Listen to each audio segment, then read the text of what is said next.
The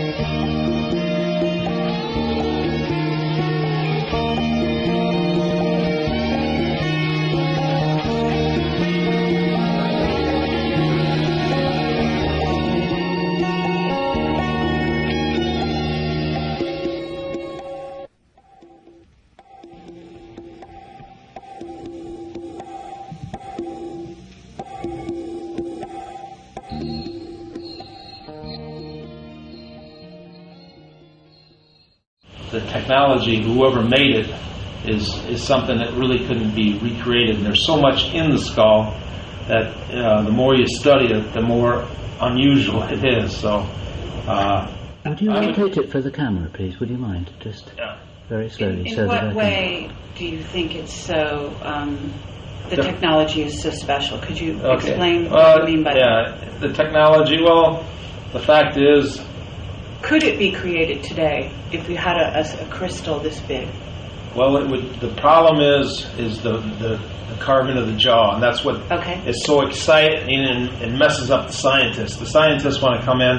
They made tests and they found they couldn't find any kind of tool marks or anything on the whole skull, but there were some around the jaw and the teeth.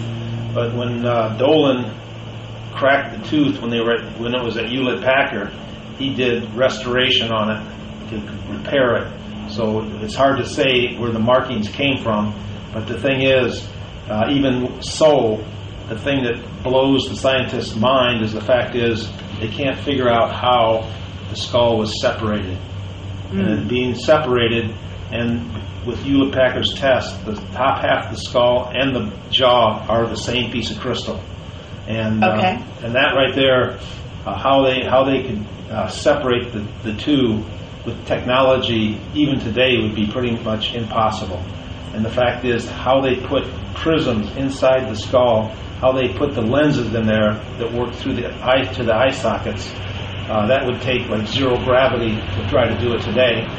And really, I don't think we could really duplicate it even with zero gravity. So who did it, how they did it, that's what makes the skull so interesting. But the real thing about the skull of what it is what you feel about it. People pick up this energy, this specialness.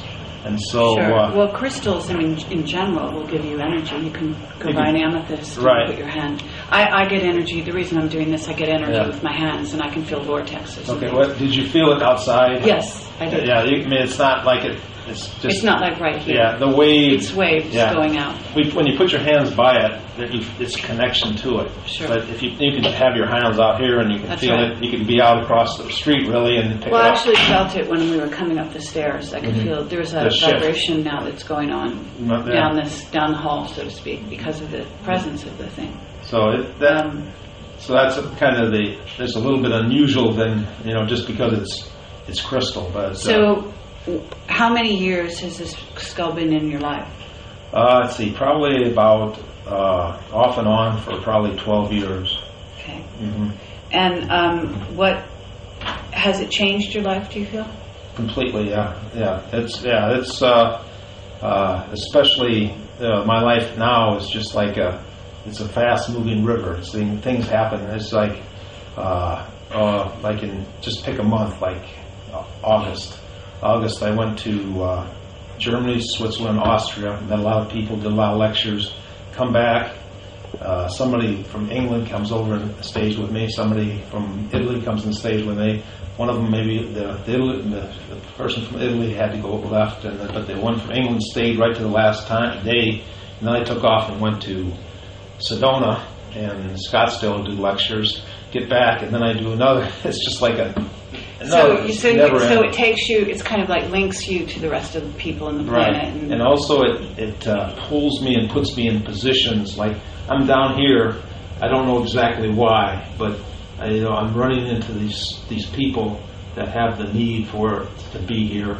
The need, I'm finding the country to be an amazing place. And I think there's some really special energy spots.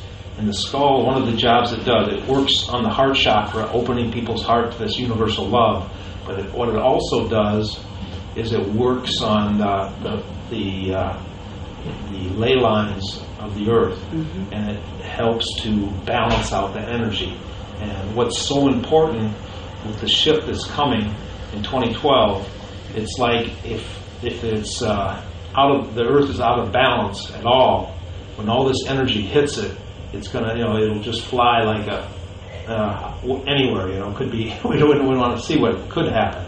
But if we can work with people on these grid lines and open up the energy and make it in balance, then the energy hitting it could make it a lot less, and that's one of the reasons I do this. So you think that's one of the things. Well, have you been to Stonehenge and to Egypt, to the pyramids? Let's see, I have to go to Egypt to the pyramids, and the skull has been to Stonehenge, yes. Okay, so you still have to go to the pyramids. Yeah, and I feel that's important, one of my important things. I need to go, and it's not just, I think it's Thebes or wherever that area is supposed to be a special area that has some kind of energy I need to go to. So, but I find that where I'm supposed to go, the people call and say, "Hey, we would like to do a lecture here," and it seems to be the right place. So, if that's the place, I'll probably be there.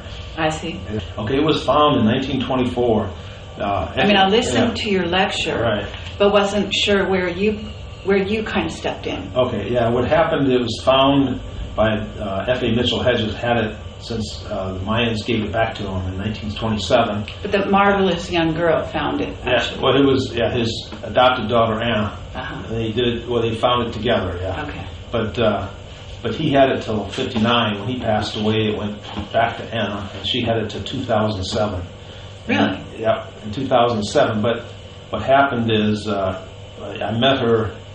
There's a lot of things in Anna's life and Mitchell-Hedges' life that had parallel things that happened to me. And I was in Panama, a lot of the places they were at, and I felt a connection right away to the skull when I saw pictures of it. And in '81, I heard about it where it was at, and I went up to see her and met with her, and we became really good friends.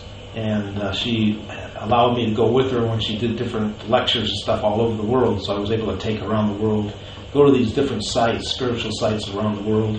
And so that was, became really good friends, and she's an amazing, amazing person. So I have a total respect for her. It's a really neat person. So is she still alive? No, what happened is she traveled with her,